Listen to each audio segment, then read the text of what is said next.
Thank you so much for giving me an interview and a little bit of your time. So I'll do just a brief introduction. Um, Thank you so much for joining me today. We have a lovely guest with us, J D Estrada. He's a poet, a musician, a novelist, an independent author. He's from Puerto Rico, but he now lives in Georgia, if I'm not mistaken. So You're correct. welcome, JD. Thank you for having me. Thank you for your time and the patience and everything. It means a lot for anyone to show interest, but even more so a good friend. So thank you very much. Enjoy your coffee, yes? Yeah, people are going to be like, he's drinking coffee. I always have one coffee a day and then as much tea as I can drink. Okay. So I will talk about your books because you have like 13 books, which is amazing. Yes. You just released your newest one. But before we talk about the books, I wanted to ask you something. I want to ask you, when did you know? When did I know that I wanted to write? Yes. Yes. When did you know you wanted to be a writer? When did you know you were going to be an author? Well, that's a very curious thing that I have to answer. Okay. Writing is something I've always done. When I was a kid, I would write short stories and different things. Then I kind of stopped. And then when I was a teenager, I was morose. I was such a teenager. And I needed to write poetry just to make sense of it all. So that helped a lot. And then when I was in, I believe it was 10th grade, I wrote a short story called Ay Divinita, which I actually lost and I have to rewrite. I got a 100. I got a perfect score on that project. The teacher was like, "Wow!" and she gave me a lot of support.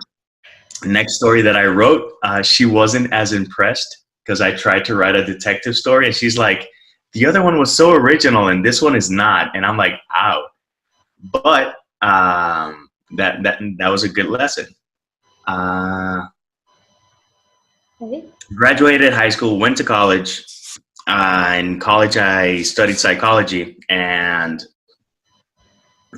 I would write really long essays and different things, but I wasn't writing that much. Then when I started working, I got invited to write in a blog by other people in the industry that I already work in. And that was in 2005. We wrote nonstop in that blog for 9 years, but shortly after that, something kind of bit me, and I was like, I think I want to give this a go. And from seeing a commercial for Underworld, the movie, yeah, I was sitting down. I was watching TV. I had the computer on. I had Bach on.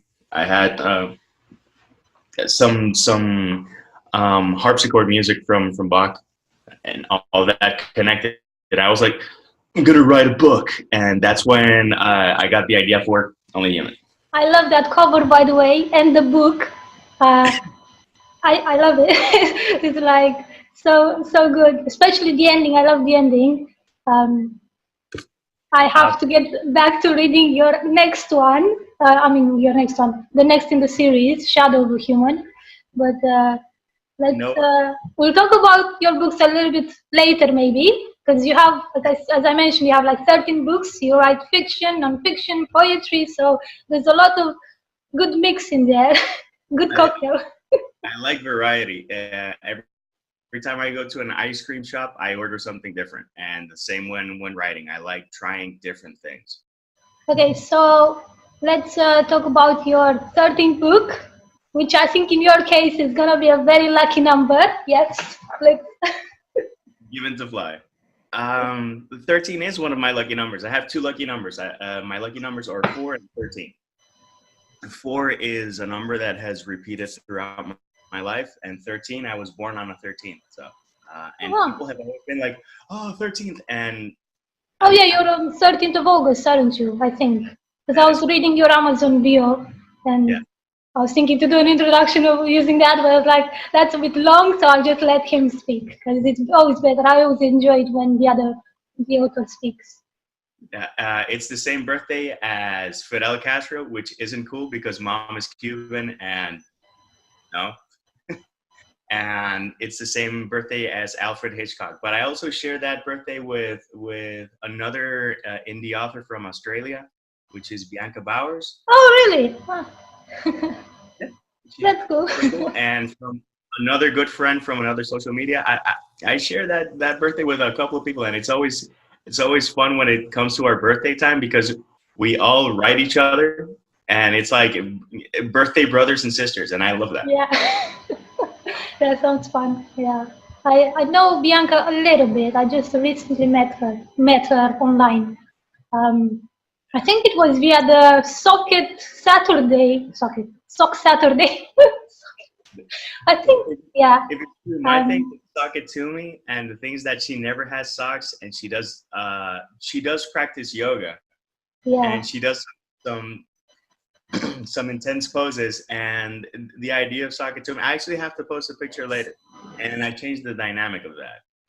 And the idea of that is for people to share anything quirky and just to have fun and forget that we have differences for a while, because people are like, you Republican, you Democrat, you Christian, you Muslim, you black person, you white person. And it's like, everyone just drop it, do something stupid, do something silly, and realize that the thing is that no matter what's your political affiliation, religion, gender, or anything, unless you're not compatible blood-wise, someone else's blood can save you. It doesn't matter. What matters is the blood type, not anything else. It's like it could be a black person that saves a white supremacist because he did a transfusion of blood or bone marrow, and people kind of forget that too easily. Yeah, for me it's the same. I mean, with stories, it's like stories don't have a political affiliation. Good stories, I think, if they reach to your heart, it doesn't matter what you believe in. The whole point of a story is to teach you something and hopefully open your mind to something else you haven't experienced before, in my opinion. Yeah, well, for me, it's all about dialogue. I think people can have their opinion and political stuff, but through respect, and that's been lost way. It's long gone. I don't know what's going on and how bad it's gonna get. Yeah. But if I can do anything to make people smile, I always do my best to do that, even if it's something silly. I do the sock it to me, but on Fridays I do the double O bananas, and my nephews and mom love that, and a lot of people know me as the guy with the banana. That's weird, but I'll take it, because I don't know how many times, like a friend of mine, I posted, and then like an hour later they text me or they call me. It's like, dude, I needed to see something like that, so thank you. And I'm like, okay. And it's just me with a banana as if I'm a secret agent, and it's great. I know it's something like random, but it's just like, it's a bit strange, but it's like fun at the same time, because you're like, what's going on? The thing is that as a kid, I was a big fan of, there's a show called Whose Line Is It Anyway? It's an improv comedy show. And one of the things that they do is they have a segment called props. And imagine if you get like a clothes hanger and then you have to use that in different crazy and kooky ways. Well, I've just focused on the banana, and I've crafted my art of comedy apparently through the banana, which is just odd. Maybe eventually Chiquita Banana will help me sponsor a scholarship. That is a goal. That is actually a life goal. But you never know. Yes. Okay, so let's get back to your newest release, Given to Fly, an adventure novel. So tell me a little bit about this lovely novel. I was reading it last night, and yeah, I'm about 29 pages in. Okay. I'm sorry I haven't finished it yet. I had some troubles with my book being banned and everything, so I was a bit upset, and I didn't want to like start reading it with like negative thoughts. But I started reading it last night, and it was it just made me smile. I was like turning the pages, and it's like, yeah, it's so lovely. That's the idea. I really wanted to work hard to make a book that had no violence and is a really feel-good book.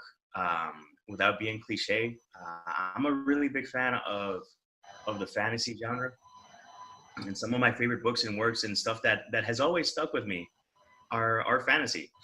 I'm a big fan of Alice in Wonderland, but there's a lot of violence there. I'm a big fan of Peter Pan, but there's violence there. There's a crocodile and there's sword fighting and different things. I wanted to do something that was lighter. And in recent years, Hayao Miyazaki, the famous Japanese director that does hand-drawn animation from Studio Ghibli, he did a movie called Ponyo that doesn't have violence. And I left the theater feeling, the ending is kind of, Japanese movies sometimes end like really awkwardly. I love They go Japanese. like, I love them too, but that one specifically, it's like, and then they finish with like a blah or some stupid thing like that. And you go like, you could have cut like 2 or 3 seconds before that, but no. But it was no violence. It was a lot of fun. It was really lighthearted and very creative. And I was like, I want to do something like that.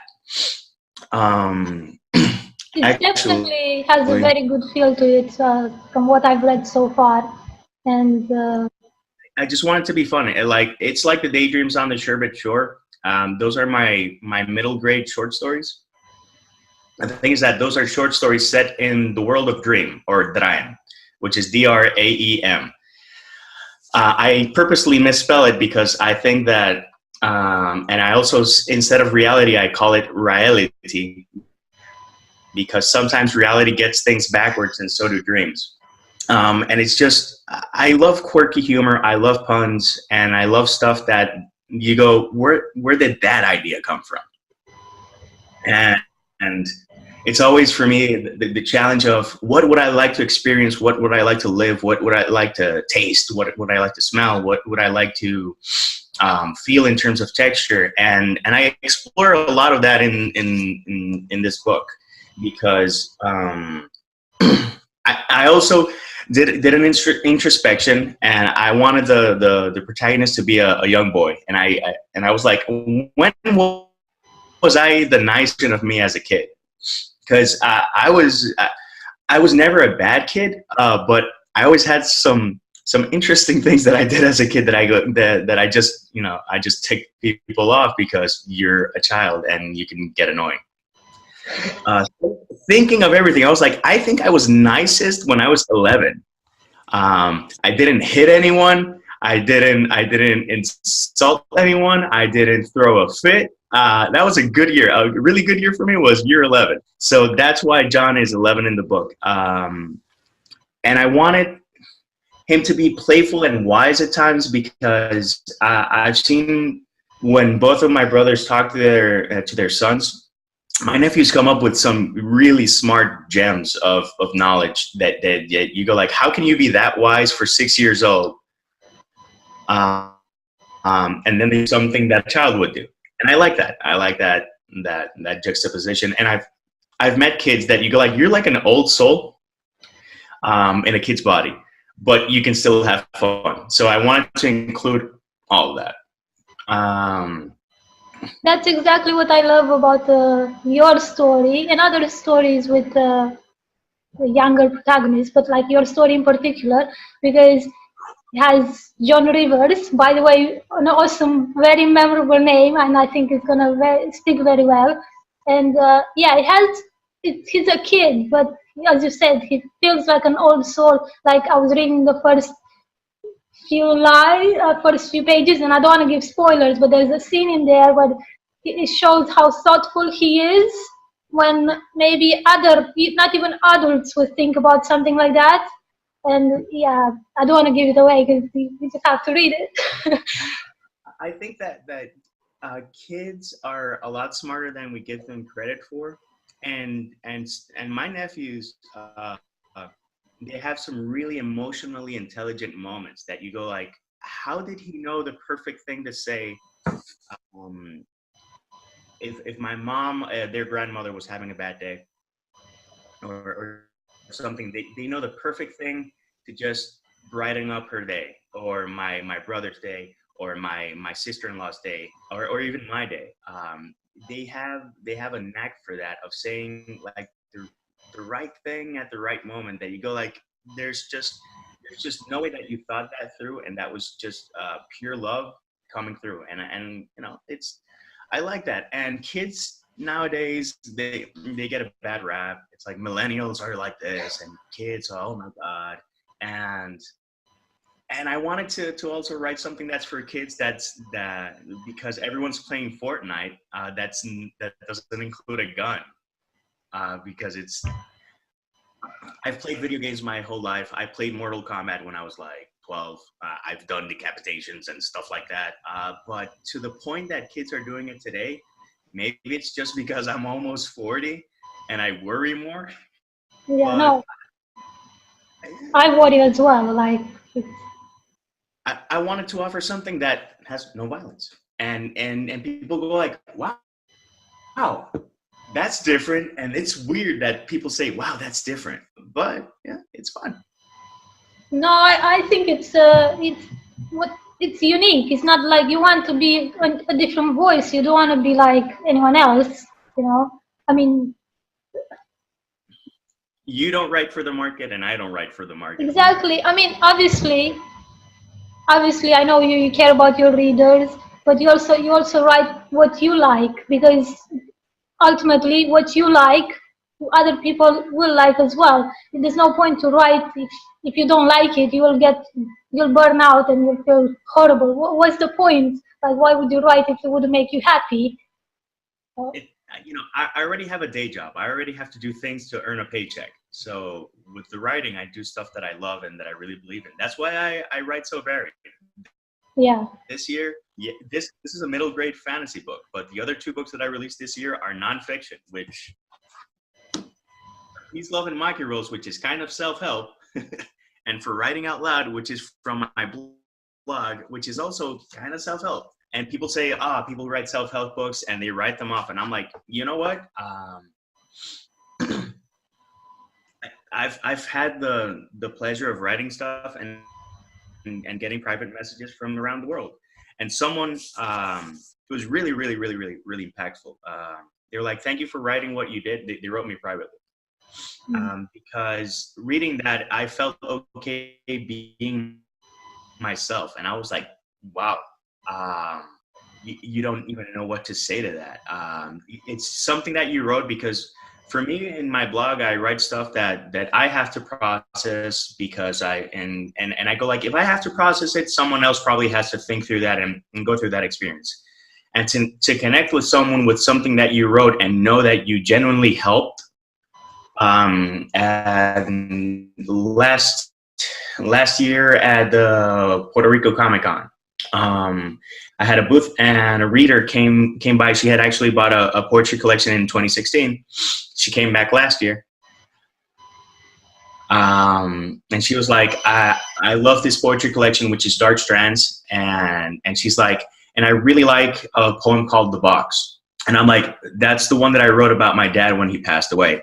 And she's like, my dad passed away and I didn't know how I was feeling.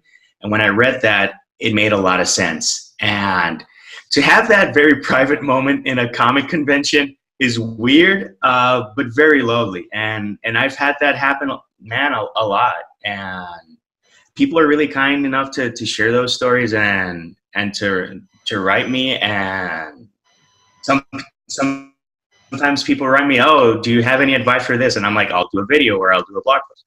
So that responds to that. So doing 2 nonfiction books and then writing this, people go like, what the hell are you doing? And I'm like, I'm doing whatever I want.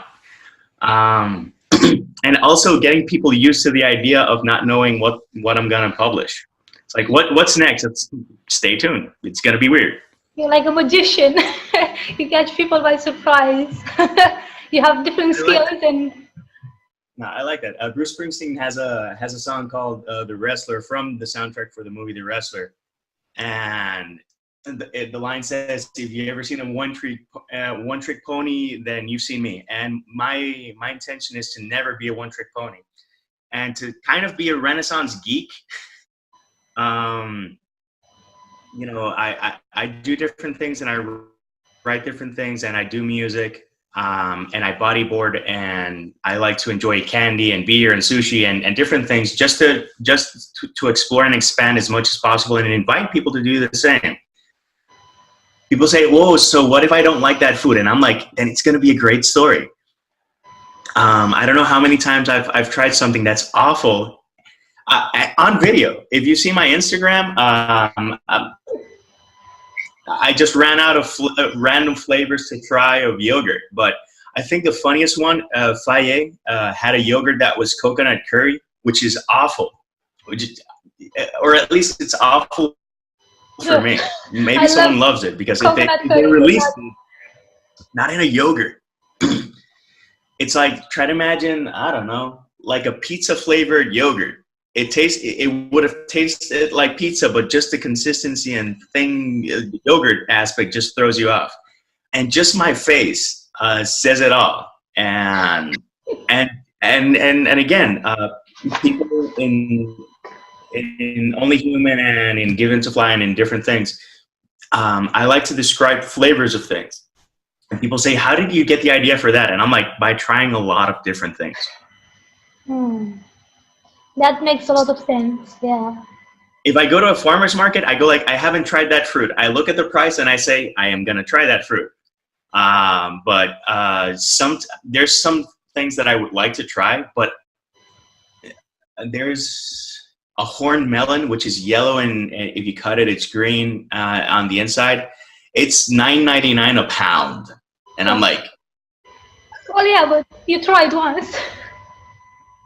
Yeah, I've had jackfruit, but I want to try real jackfruit. The thing is that they only sell. I've only seen it sold like the huge jackfruit, which is like 10 pounds. And I'm like, what if I don't like it? I'm gonna have to toss it or find someone to give it away. I don't know. But if there's something accessible, I try it, and I go like, and then you process it, and there's something really fun about tasting something that you have no reference for. And you have to describe and come up with ways of describing it to try to explain to people what it tastes like. For me, the best example I can give you is sea urchin. I love sea urchin in sushi. Normally have it in nigiri. They have it seaweed on the outside, rice base, and then they take the contents of the urchin and put it up top. It's kind of, the color is like turmeric. It's like that bright orange. I think I know which one you're talking about. I like it as well. Yeah, it's nice. But, yeah. I would describe that as sweet ocean pudding, because in terms of texture and the flavors, because it's got like kind of an ocean water, kind of a strong gamey flavor, but I really enjoy it. Have you ever tried the cherry moya tree fruit? I've recently found it, and I was like, whoa, what is this thing? Why did I not know about it? It's kind of like it's like a pear, like apple. It's very strange, but it's soft. It's like very soft pear. It's not a pear, but it's just the texture, and it's like, and it has like very black seeds, really large black seeds inside, and you must not eat those because they're toxic. But the flesh is so delicious. Yeah, and it's also a very particular flavor. In terms of flavor, I would put that between. Do you know what soursop is in Spanish? Yeah. In Spanish, it's called guanábana. Between soursop and a pear, and a green pear. Yeah. A green pear is softer and juicier. I would put it that way. But again, it's. Oh, you make me hungry now. Okay, let's get back to writing and publishing. So I'll just check my notes. It goes into that. It's like Willy Wonka. Part of the fun of Willy Wonka is wondering about all those flavors and what would you eat if you went into that room where you can eat everything. Yeah, I love that. I love the idea of that. But Willy Wonka is drastically violent. Yeah. So I'll ask you. You're an independent author, Yes, I and I'll just ask you why. Why did you decide to be independent, and what do you find is the hardest thing from like writing independently and publishing, and the most rewarding thing about being an independent author? Okay. The first part is So why did you choose to be an independent author and not a traditionally published one? Or like, okay. I worked in advertising, and I had worked in advertising, and apart from that, I've also worked in public relations and marketing and communications in general. When you work in the field of communications, what reaches the light of day rarely is what you had envisioned. give me just a second, JD. Can you see on the screen, is my box in green? Because if mine is in green, not green, but like highlighted, I won't be able to hear you. Is yours highlighted? Okay, yeah, because when you speak, when the other person speaks, that's when they're recording the other side of the sound. So I'm just making sure we don't have any like. Don't worry. Can you hear me though? I can hear you. Yeah, I can hear you. Okay. I don't see a green box anywhere. Yeah, can you see it now? No. If you continue to speak, you'll see it because it switches every time. Every time we speak, one of us speaks, it highlights the person's box. We're using Zoom, by the way, so this is a bit.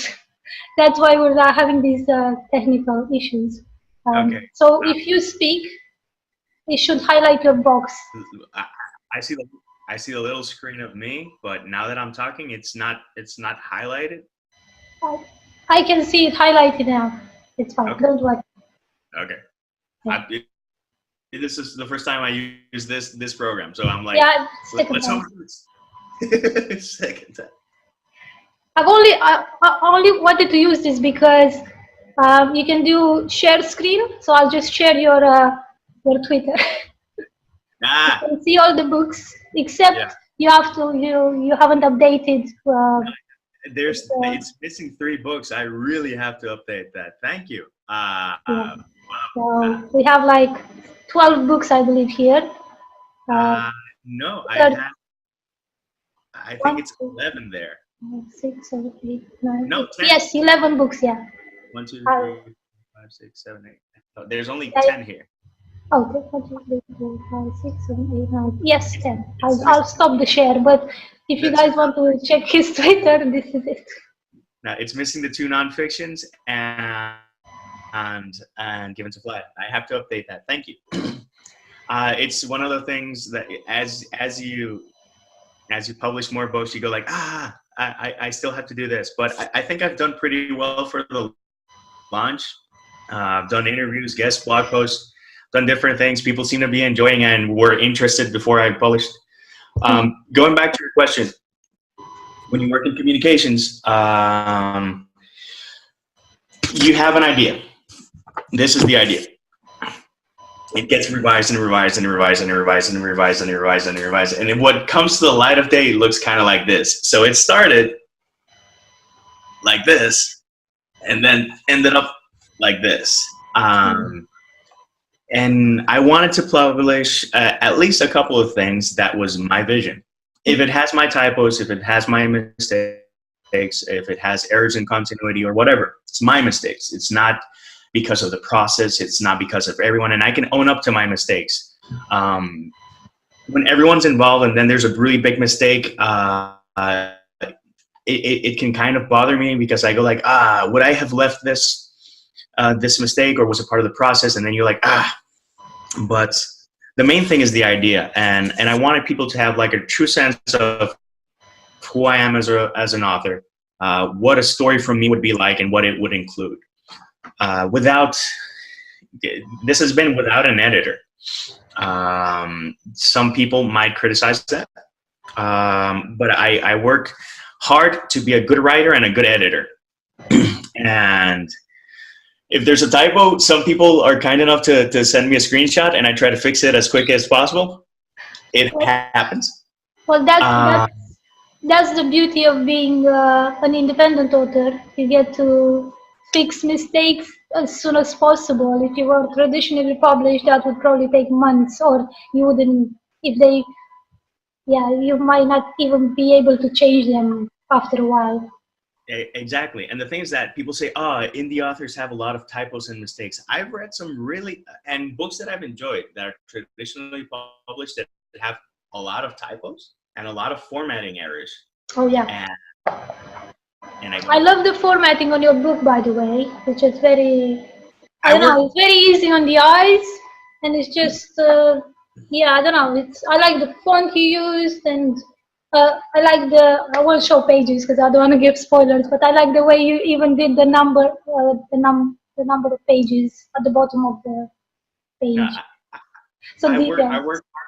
I work hard on that because for me, the best way to enjoy a book of mine, even though I earn less money, is physically. If I sell the book at an event, I earn more money. But if it's online, I don't earn as much money. But I can do in a physical book so many things in regards to font that you would miss out on if you had it if you have the ebook. But you know, some people want convenience, and I get that, and it works as an ebook. But the best way to enjoy any of my books is that way, because I do a lot of things with fonts. Sometimes I make them, you know, bigger, smaller, or different things, because I like those when it's plastic that way, and it just adds to the experience. Okay. So what is the hardest thing of being a writer, an independent writer, and the most rewarding thing?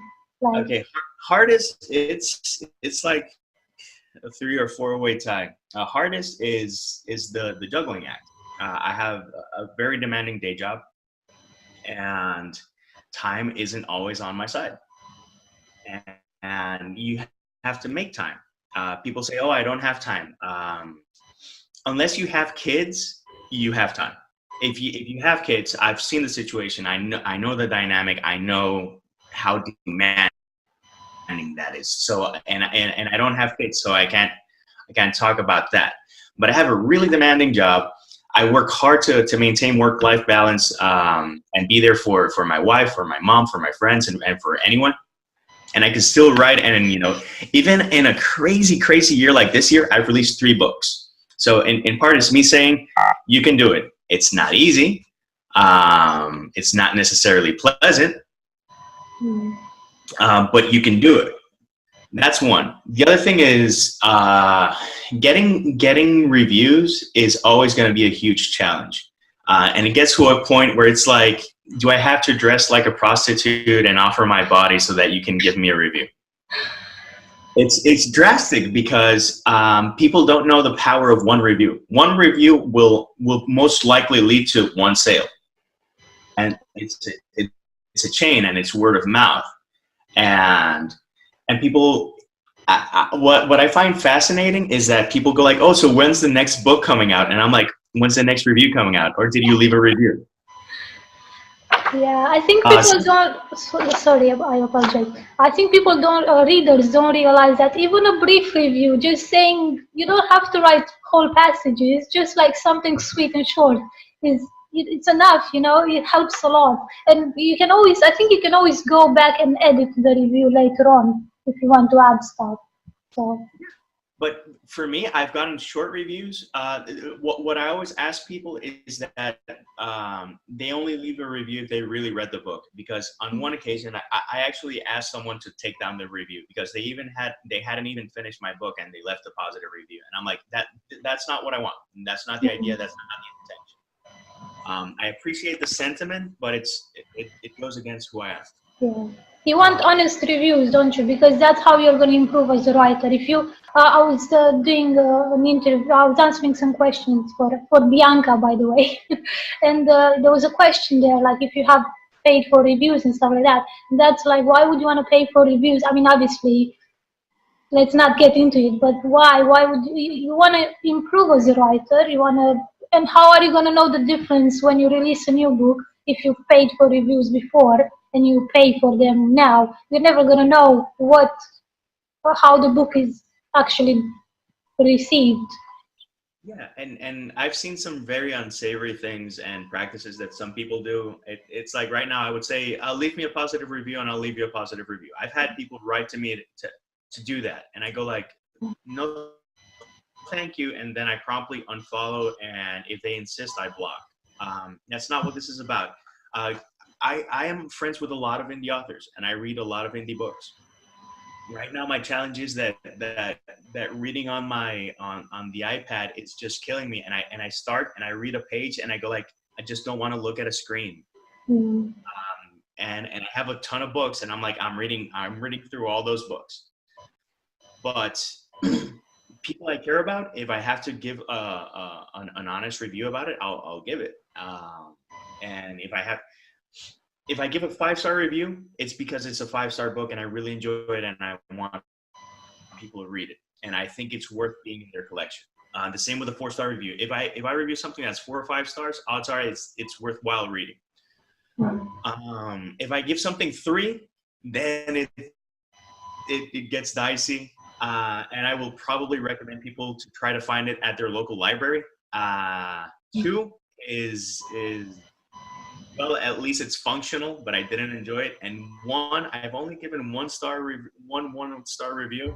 It was this year, and it was Oh, I think I remember what the review you're talking about. If I'm not mistaken, you were talking about in a few videos, and I completely yeah, agree with the way you reviewed it. Not that I've read the book, but I mean the process, your thoughts behind why you gave it a 1 star.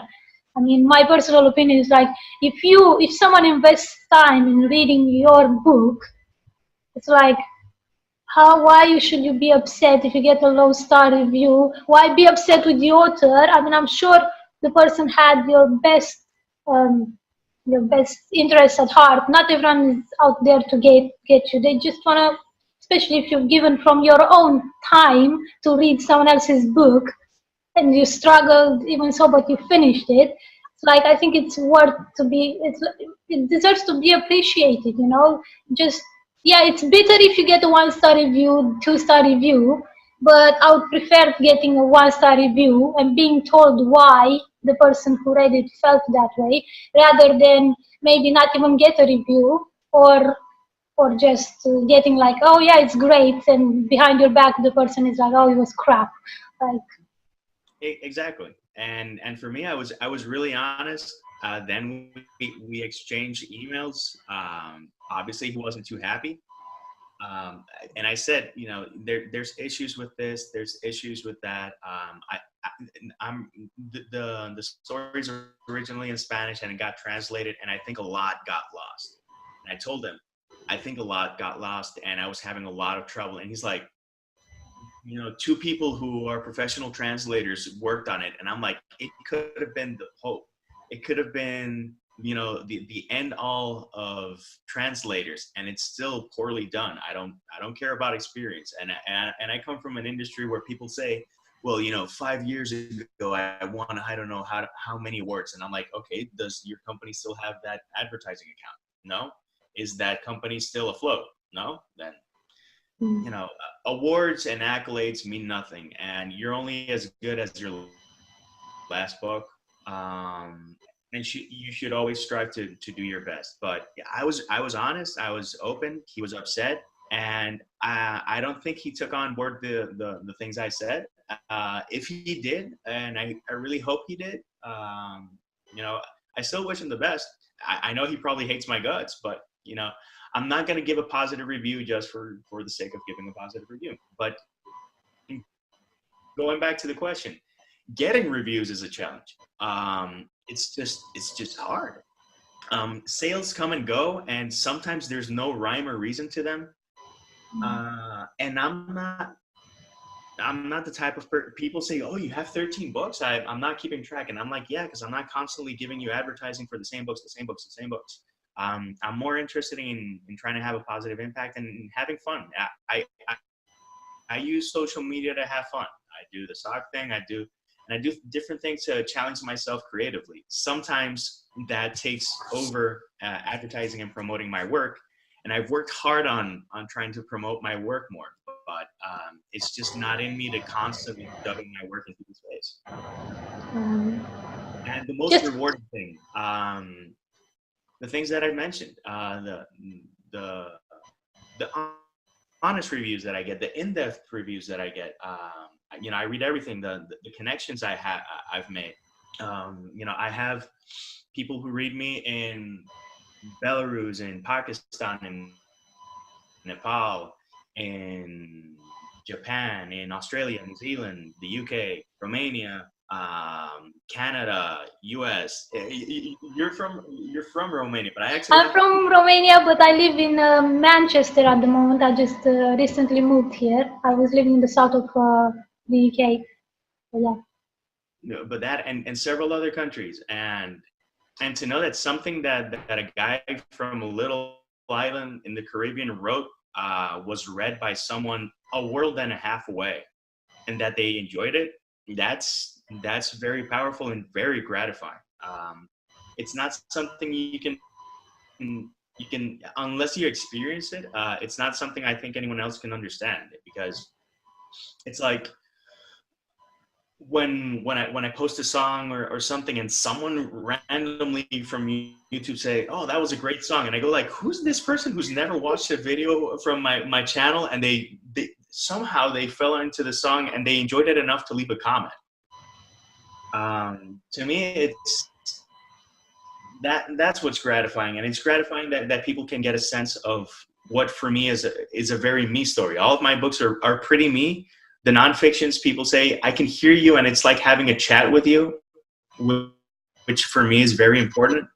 And with what I've enjoyed of Given to Fly is that people enjoy different things, and it's like my favorite chapter is this one, or my favorite character is this one, and I've gotten so many responses already, and I think specifically in this book, it's a reflection of the personality of the people. I really like the characters from what I've read so far. I can't really say, oh, I like John Rivers, the protagonist, or I like the father, or without spoiling anything. I think everyone so far has been developed very well, like the way they were written. They feel like human beings, and that's the whole point of them. They're not, I don't like to call characters. They're like real people, you know? Yeah. Because sometimes they influence you, they have an effect, greater effect on some reader's life than actual real people, you know. So, well, look at the impact the Harry Potter franchise has on so many people, including myself. You know, people relate to fictional characters more than reality often, and a lot of times fiction makes more sense than reality for some reason. Yeah, definitely fiction makes more sense than reality at times. It's like every time I see the news, it's like, okay, apparently people in power want to live a dystopian future because one of their favorite books is either 1984 or Fahrenheit 451 or the Hunger Games or something, because there's no sense to what people are doing. But going back to the indie question, just writing what I believe in, and not someone telling me, oh, you should add this because the market is, that is something, if it's something that will improve the story, I will take it on board. Yeah. You know, I was fortunate enough. I think this is going to be one of my my better books, because I had a couple of beta readers, and their input was really, really key in me honing in and adjusting different things. But there was one suggestion for the ending of the book that someone said, and I said, no, I can't do that because it would go against the vision for the book. But when you have 6 beta readers with 6 different perspectives, you're going to get different things. One was really, really like specific, like this, and that. And then other people were more overall, I enjoyed the story. This character I like more. This character I like more. But a lot of people give like a mix and match. And that's what I really enjoyed. You know, some people said, my favorite chapter is chapter 8. My favorite chapter is chapter 5 because of this, and that. I think this character is my favorite because of this and that. And when you compare everything and you see how it flows, I'm really happy with how people have responded, because the response I've gotten so far is what I wanted. And that's the beauty of being indie. When you nail it, when you don't nail it, well, everything's your fault, which, it's part of the process, but it's also a learning process. For me, writing is all about discovering different wells of your soul, and just seeing what water comes up when you bring up that bucket. Middle grade fantasy, this. Urban fantasy, this. Nonfiction, this. With poetry, I try to be as varied as possible, but to hold to one concept in every collection. It's like, I have one that's dark but elegant. I have another one that's dark but it's more like noir. And if you read a poem from each without knowing which is which, you can, Dark Strands is more elegant. Black Tie Affair is more noir. Captured Moments is more real. Roulette of Rhymes is just a variety. I think that one, I strive for variety more than anything else. And that one actually includes the longest poem I've ever published, which is the Madness of Jonathan J. George, which is an epic poem that's 800 lines long, in 8 movements, 100 lines to a movement. Each movement has its own either rhyme scheme or style or topic. And people say, why did you write that? And I'm like, because I wanted to. And it's really refreshing to be able to say that. Why did you do that? Because I wanted to. Yeah, that's the beauty of being an independent author. You can just do what you want to do, what you feel right, and then if you make any mistakes, it helps to have better readers. It's a great help. And then if you make any mistakes, you can correct them. You can obviously learn from them, and you hopefully improve. You get better, hopefully. Even if you get 1-star review, like some people, myself included, I received one review, 1-star review, and I was like, oh. But then I try to learn from it. I think that's the whole point. If you don't try to learn from it, I don't think you want to be a better writer. I think you're just being selfish and you think you're the best, and that's it. I think it helps to listen to other people and see.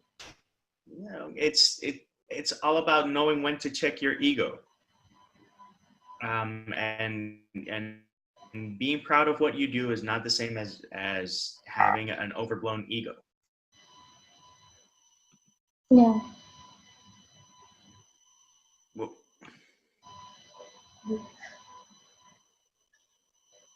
I'm sorry, That's I okay. clicked on something here.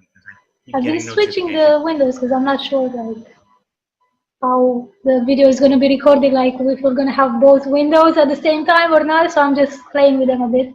I don't know. What I wanted to ask you, as you were talking about marketing, I mean, we've touched about this subject a bit, but like, what do you think is the best marketing method, tool to like promote your books and just put your books in the hands of readers?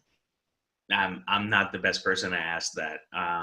Well, from your experience, because as you said, you've had books read in Nepal, in Romania, in the UK, in Puerto Rico, and all these places. Like, for you, what has worked best so far to like have your books read? The thing For me, for example, I think Instagram and YouTube is a very good tool to like get to know. Like, actually, that's how I got to know about you. I think I was watching a booktube video, and I just liked the way you talked about your books, and I was like, I'm checking this guy out, this author out, and just like, because sometimes it's the way you hear someone speak, the voice, and the way they, you just want to learn about them and what they write. So the thing is that for me, it's all about connecting and using social media and different things to express who you are and how you are. I'm not going to say I'm an expert at Twitter or Instagram or Facebook or BookTube or anything. I don't have the numbers to back that up. I don't have 1 million subscribers anywhere. I have a lot of followers on Twitter, but I think it just organically by being on that social media, it'll keep growing. Instagram is up and down, but if you're genuine with what you do and it's not just hawking your product, I think that's what works best. And for me, just being me, I've connected. People have read me because of a blog post. They've read me because of a booktube video. They've read me because of what I do on Twitter. And I think what works best for me is being at an event, because people get to know me and they go like, okay, he's not just interested in selling books, which I'm not.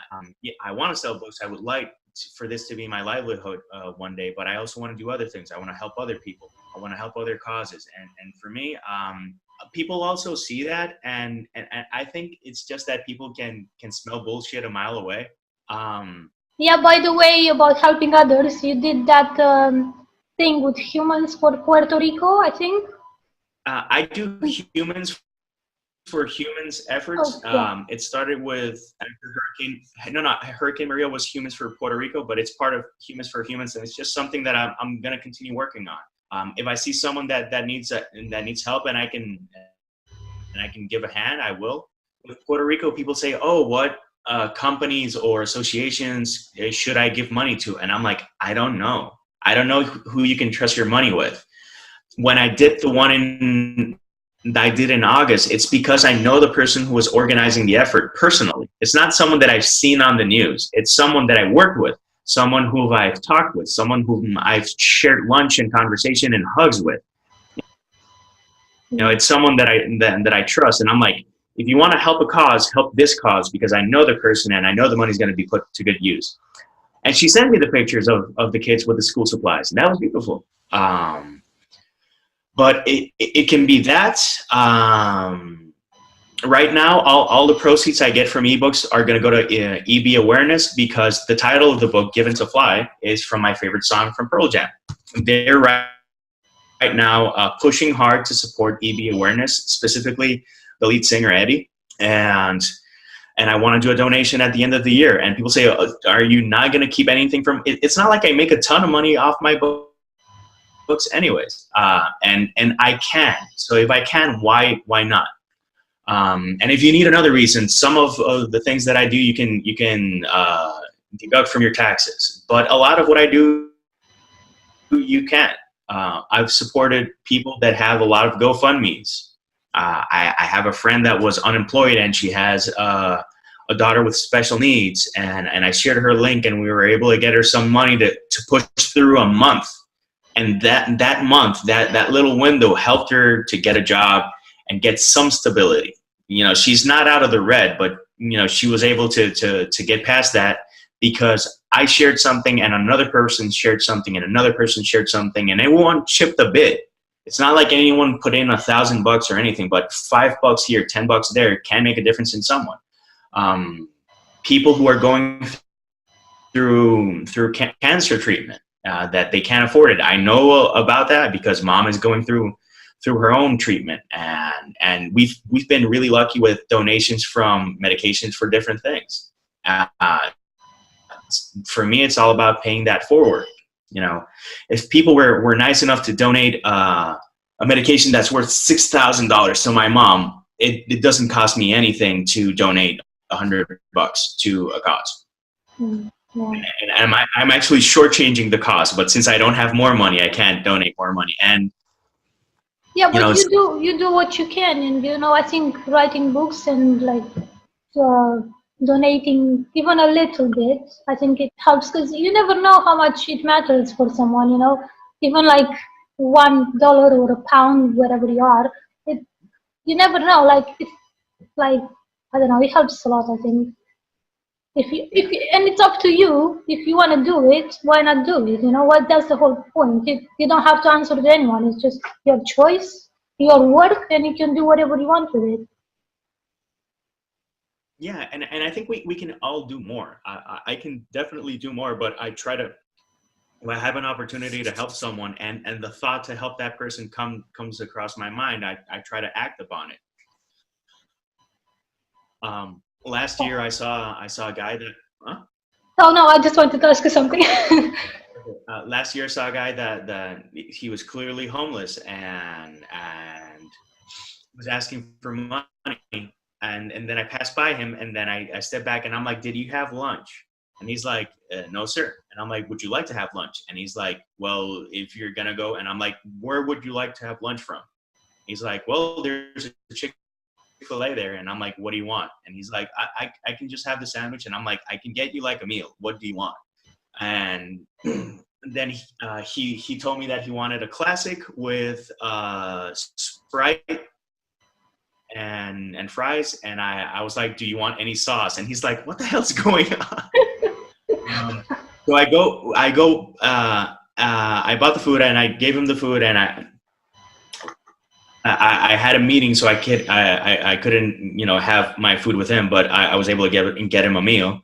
And his name was Victor, because I wrote it down on the receipt, and I took a picture of the receipt. I ordered the same meal as him, and the only difference is that he ordered Sprite and I ordered root beer. And I posted that not so people go like, oh my God, he's such a nice guy. And I'm like, the only difference between me and this guy isn't even that he's homeless and I have a job and I have income. It's that he ordered Sprite and I ordered root beer. That's the only difference. Yeah, you never know how people end up being homeless. I've seen a documentary a few years ago. There was a film made by Richard Gere, who's the protagonist, and they were talking about how they did the research for it. And there was a guy who was living in a shelter, and he was like an actor, and he was like very good actor, but something happened. He wasn't unable to pay his rent, and he just ended up on the street. You never know, like, or someone has like massive hospital bills. You never know. So I don't like judging people because you see someone on the street. That makes no difference to me. Still, me either. It just annoys me. Even the subject bringing it up of someone is on the street, like, just it's another person. Doesn't matter who, what skin, what sex, whatever. It's just a person. Yeah, I try to buy food, or if I can buy them something and give it to them, I try to do it that way. But sometimes people need money for drugs, and it's a really harsh reality. Yeah, that's another problem because sometimes you don't know what they're using the money for, but which helps if you're giving them a lunch. If it's lunch, they're gonna eat it. So yeah, but again, it's all about helping, and I wish I had like the information for any rehab treatment center here in Atlanta, and I should get it and have it on me, because you never know. Yeah. Yeah, you never know, obviously. Okay, so let's get back to the writing question. I talk a lot and I go on drastic tangents. Yeah, at least you're like more organized. I'm very, I start rambling. I'm like, what I wanted to ask, another question is like, if you couldn't be a writer, what would you be? I know this is a horrible question because it's like, but what other thing are you passionate enough and you would dedicate time to actually doing it? I'd like to say music, but I'm not sure I'm good enough to be a full-time musician. I think I can carry a tune, but I don't think I could make a living off it. But if I couldn't write, I don't know, maybe something to help with animals, or doing any efforts to help with recycling and then cleaning up the mess that we've made of this planet. Those are two things that I feel strongly about, and I wish I could do more for both. I do a little bit, but we can always do more, I believe. And so, or if I'm really successful in writing and I have free time, I can also dedicate to that. You see, you cheated because this still has to do with writing. That's a good cheat. That's an invitation. It's okay, like, read me. Few more questions because we've been here for quite a long time. So I'm sorry, I don't know how much time you have left, but I've got like 2 questions left. Why That's good. why adventure novel 1? Okay. And I'll let you answer this, and then I have one more question. Okay.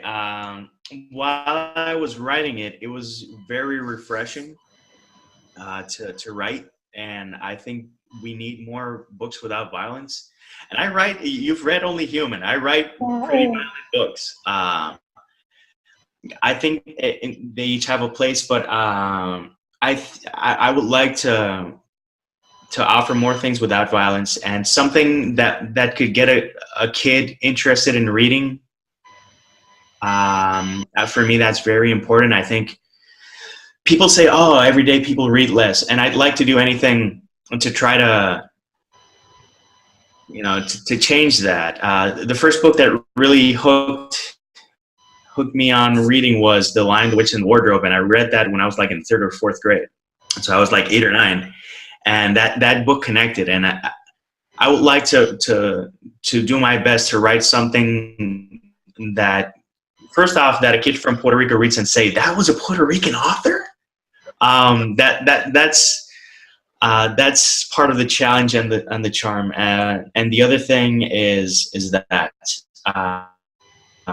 So while I was writing, I was like, I have to do more of these. I've said openly that I will keep writing daydream short stories until the day I die, because I for the same reason. They're both middle grade, they're both whimsical, they're both fun and lighthearted, and I think we need more of that. And I was like, I want them to have certain elements that are connected, but to be standalone. So no matter if you pick up the 3rd or 4th one, so that you can pick it up, so it's independent that way, and it's always going to have Fayed as the catalyst for whoever's going to be the main character. Now Fayed is going to be interacting. Fayed Otstein is my literary persona. It's me in written form. It's me passed through the filter of who I am as a writer and what I like in characters, an idealized version of myself, you can say. And I think I would like to see a bookshelf of adventures. Sounds good. Sounds good, because I thought you're planning to have like the next book to be like adventure novel 2. It might be related, but I don't know. I assume you're not going to tell us. So I'm already writing down ideas. This one had the topic of flying. I would have to see what's the next topic I want to explore. Just a quick, because I remembered something from a letter I wrote from you. It's like we share, if I'm not mistaken, we share a book we both love, which is The Little Prince by Antoine de Saint-Exupéry. Yeah. So yes. Okay, last question. One question asked. Yeah. Please tell us something that always makes you smile. If you can. Something that always makes me smile is being the reason for someone to smile. Honestly, it's not to be egotistical or anything, but knowing that some random thing I could do could make someone smile, that always puts a smile on my face. Obviously, the people I love in my life, they don't always make me smile. And listening to a really good song. Listening to a really good song can make you smile. And who knows? Maybe the next adventure is finding smiles. Yes. Who knows? Making people smile. That's the whole point. Yeah. Okay. Thank you so much for your time. I think I was planning for like a 20-minute, half an hour maximum. So sorry about the technical difficulties at the beginning. That's completely fine. This was a lot of fun. No, this was a lot of fun. So thank you. Thank you so much. Good luck with the Given to Fly. Please, guys, check out the novel. Check out the back cover as well. It's really lovely. And I would ask you where people can find you, but I shared your Twitter. So J D Estrada Writer, and Instagram is the same. YouTube the same, isn't it? So, Yeah. thank you Keep so it much. simple. In terms of finding, I keep it simple. Yeah. Okay, thank you so much. I'll just send the video here. Okay. Okay, bye. Bye.